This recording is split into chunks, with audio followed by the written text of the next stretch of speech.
Un soir, je suis rentré et puis j'ai plus de meubles, plus de femmes, plus d'enfants. Et depuis, donc, je suis en instance de divorce. D'abord, j'ai pas compris, j'étais surpris. Mais apparemment, si elle a demandé le divorce, c'est que, selon ses motifs, c'est qu'elle étouffe. Bon, c'est quelque chose que je peux comprendre. J'admets qu'une femme ou un homme décide à un moment donné de se séparer.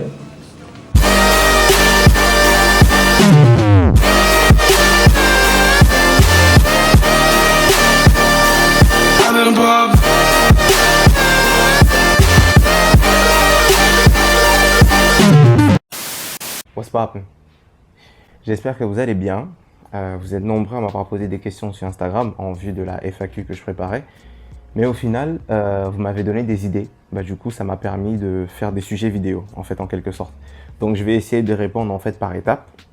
Et aujourd'hui, on va s'intéresser donc à la question de pourquoi il y a autant de célibataires dans notre génération. Pourquoi est-ce que les mariages capotent, le taux de divorce, etc. Je ne suis pas là pour faire l'apologie du couple ou l'apologie du célibat. Pour moi, c'est deux choses complètement différentes, avec des avantages différents. Mais il est important de savoir vivre seul pour pouvoir vivre avec quelqu'un. Il faut comprendre quelque chose. Il y a l'individu et il y a la famille. Malheureusement, la notion de couple a été beaucoup trop sacralisée et idéalisée par Hollywood et les Disney, bien évidemment. Parce qu'en fait, on vous vend la relation amoureuse comme l'ultime étape pour être heureux et accompli dans sa vie. Donc, on est d'accord que la fondation est complètement erronée parce qu'on se met en couple égoïstement pour combler nos besoins affectifs et chercher le bonheur. Et c'est pour ça que ça ne marche pas.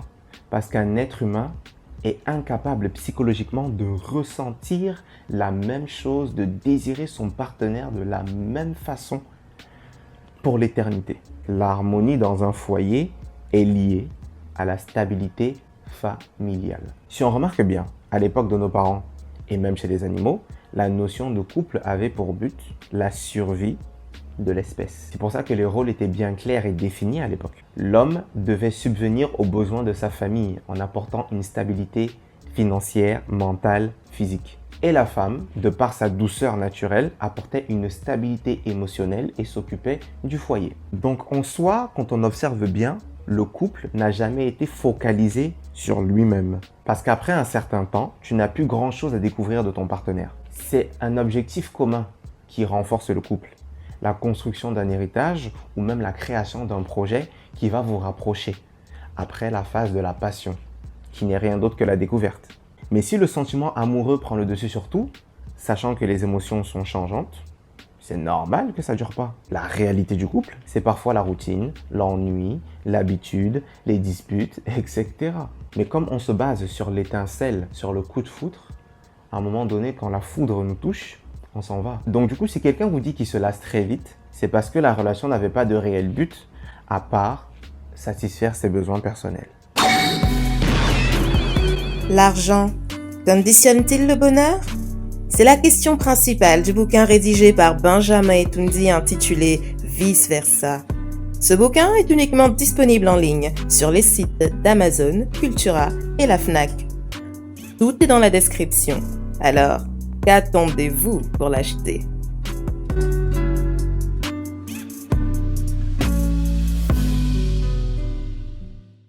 Moi, je sépare l'union et le mariage. C'est deux choses complètement différentes. Parce qu'en soi, le mariage est une validation sociale aux yeux des autres. Il n'y a qu'à voir les sommes que les gens dépensent juste pour impressionner l'entourage. Ça reste une fête, je suis d'accord. Mais il faut surtout se rappeler que c'est un contrat qu'on signe et qu'il faut bien négocier. Parce que quand il y a un divorce, on ne parle pas d'amour, mais de monnaie. Et malheureusement, on le sait. Ce sont majoritairement les hommes qui sont les grands perdants dans cette histoire. Pension alimentaire, pension compensatoire, mauvaise redistribution des biens, vous connaissez la chanson. Voilà pourquoi le mariage a une perte de valeur aujourd'hui. Parce que pour beaucoup, sur le long terme, c'est un investissement à perte. C'est pour ça que pour de nombreuses personnes, le jeu n'en vaut pas la chandelle. Donc en fait, le refus du mariage n'est pas la peur dans l'engagement, mais la peur de la précarité. C'est pour ça que la majorité des gens préfèrent garder leur indépendance. Autre point très important, les aides sociales ont détruit la structure familial. Je ne parle pas de la femme célibataire qui a été abandonnée par son mari parce qu'il ne voulait pas assumer ses responsabilités de père. Énorme respect pour vous. Simplement, la tendance de certaines néo-féminismes d'aujourd'hui est de se marier à l'État, carrément. En gros, le mec, il arrive, il voit je gagne 1500 balles de ma CAF, admettons je travaille pas, je suis une mère au foyer, tu viens avec 1000 balles, mais tu veux quoi? Tu veux quoi dans ma vie en fait? Parce que je vais faire quoi de tes 1000 balles? Parce que déjà je gagne plus que toi. Ça veut dire que moi déjà je m'occupe de moi tout carré, mes ongles ils sont bien, moi crème vide, banini et tout ça. Toi tu viens, tu me ramènes 1000 balles. Mais tu veux que je fasse quoi de tes 1000 balles? On est dans un style de société où les femmes qui ont été subventionnées par l'État dénigrent l'homme qui gagne le SMIC, certes, mais qui va travailler honnêtement tous les jours. Comme il a été réduit à un portefeuille, il ne sert à rien.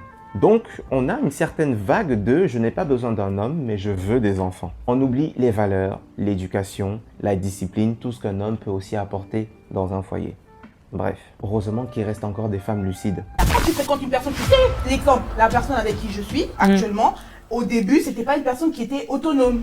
Je suis arrivée dans sa vie comme une équipe. Ouais, mais Zélie, on n'est pas des assistantes sociales. Pour appuyer mes propos, voici une petite liste des aides de mères isolées. RSA, 1886 €. ASF, 115 €. Complément familial, 256 €. Impôt sur le revenu, 3000 € d'avantage. Pas de taxe d'habitation, etc. Je vous laisse faire le calcul. Aujourd'hui, c'est le culte de la consommation rapide. Netflix, YouTube, Tinder, Amazon Prime, etc. Ça veut dire quoi principalement? C'est le sentiment d'avoir une multitude de choix à notre disposition chaque minute, chaque seconde. Je vous donne un exemple. Le paradoxe d'avoir trop d'options. Ça vous est déjà arrivé d'être assis devant Netflix, d'avoir une multitude de choix de séries, mais vous dites qu'il n'y a rien à regarder. Vous cherchez automatiquement la série qui va avoir le design qui va être le plus attrayant. En fait, vous n'essayez même pas de tenter quelque chose de nouveau qui ne nous attire pas forcément à l'œil, mais vous ne laissez pas du temps aux choses de vous séduire. Parce qu'au final, quand on a trop de choix, on n'a pas de choix. Pour réussir dans la vie, il faut un focus. Que ce soit dans les relations comme dans un projet. Mais aujourd'hui, on cherche inconsciemment l'option parfaite avec toutes les qualités. C'est psychologique et les réseaux sociaux ont accentué ça. Donc, je reste célibataire jusqu'à ce que je trouve encore mieux. Le problème, c'est que non seulement les gens mentent sur les réseaux sociaux, mais si tu t'attardes uniquement sur ce que tu vois, donc tout ce qui est superficiel, tu trouveras toujours encore mieux. La femme la plus belle et l'homme le plus riche. Avant, à l'époque de nos parents et même un peu à notre jeunesse, notre entourage était réduit. On ne pouvait pas communiquer avec n'importe qui dans le monde à tout moment, chaque minute. Les relations étaient beaucoup plus fortes parce qu'on prenait le temps de passer du temps ensemble, donc d'analyser chaque personne. Mais comme aujourd'hui, il y a une multitude de choix, tu te dis que tu n'as pas envie de rater la meilleure option encore plus, du coup, tu ne fais rien. Et si tu rajoutes à ça le hashtag couple goal, le mythe de l'amour éternel et du couple parfait, eh ben on s'observe juste à distance. Après, il faut aussi le dire, on est vraiment influencé par l'époque. L'individualisme a tellement pris de place dans notre société que vous entendrez la notion de développement personnel à tout bout de champ. Soyons francs, on veut tous aimer et être aimés. On est des êtres humains. Mais dans un monde où on vous répète tout le temps, prends du temps pour toi, focalise-toi sur toi, fais des choses uniquement pour toi, ça devient difficile. Du coup, on va favoriser la notion de plaisir et d'amusement et pas forcément de construire quelque chose sur le long terme. C'est mon plaisir avant tout. Je profite de la vie. Je me concentre sur moi. 5 vodka Red Bull, s'il te plaît. C'est bizarre, hein? Le petit arrière-goût? Ouais. C'est le GHB. Pourquoi vous les avez invités? C'est n'importe quoi. T'es très belle aujourd'hui. Ton truc, c'est les vieilles, en fait. Tu vas faire un effet de ouf. Je suis pas une meuf facile. Et Léa, c'est le nom de ton ex? Non, c'est le prénom de ma mère. Ah ouais? T'es jalouse? Du coup, on devient responsable moins vite et on devient mature moins vite. Voici un homme de 20 ans à l'époque et voici un homme de 20 ans aujourd'hui. C'est bien connu, les temps difficiles forgent des hommes forts et les temps de paix forgent des hommes faibles. On est tombé dans la sauce du divertissement, de la distraction, etc. Il n'y a plus rien à faire. Je ne refuse pas, c'est important de se faire plaisir. Mais ce qui nous fait plaisir ne nous fait pas forcément du bien sur le long terme. Sauf que le vice est tellement poussé que c'est courant de voir de plus en plus donc, de femmes de 50 sortir avec des jeunes et des hommes de 60 sortir aussi avec des jeunes. Uniquement dans le but de profiter de la vie et de s'amuser, bien évidemment. Parce qu'en soi, l'individualisme, l'irresponsabilité et l'immaturité nous poussent à être uniquement des consommateurs. Puisque les choix financiers qu'on fait quand on a quelque chose à protéger, si vous avez des enfants, sont différents. Tu vas encore essayer de penser plus loin dans tes business, dans tes projets, etc. Mais quand tu es tout seul, tu ne t'occupes que de ta pomme. Donc tu te fais plaisir. Les hommes et les femmes d'aujourd'hui construisent le monde de demain.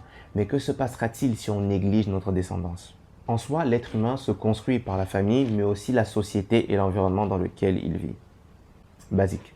Le célibat est fait pour grandir, se connaître et savoir ce qui est bon pour nous et reconnaître ce qui n'est plus bon pour nous.